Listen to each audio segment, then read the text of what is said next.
estou aqui no ensinando como se usar um terno. Essa é a parte 2. Vou ensinar como é que se sente. Eu vou levantar para poder mostrar. Né? Ó, vai chegar nesse movimento. Vai chegar.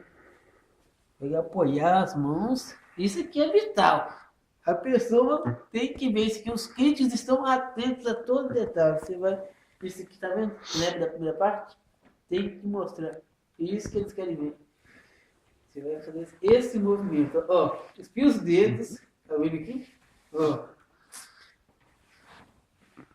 O pé não pode ficar parado. Tem que ser sempre nesse movimento, nesse ritmo. E o resto, né? Esses caroços aqui não adiantam. De toda forma que você ficar, eles continuam. Estamos aqui. Eu já ensinei na primeira parte. O pezinho é vital. Sempre mexendo nesse ritmo.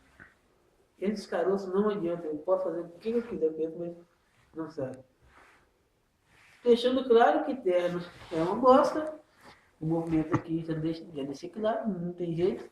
As pessoas estão sempre atentas para criticarem, mas fica legal, né? Mas eu não posso poder me esconder isso aqui.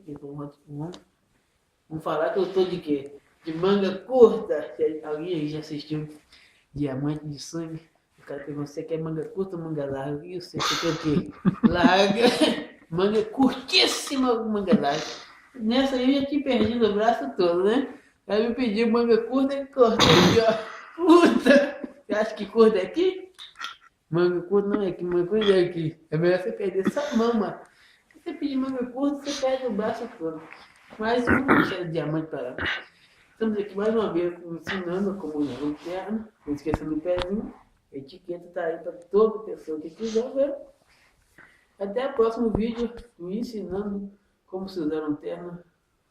É isso aí. Uou! Beijo no gordo.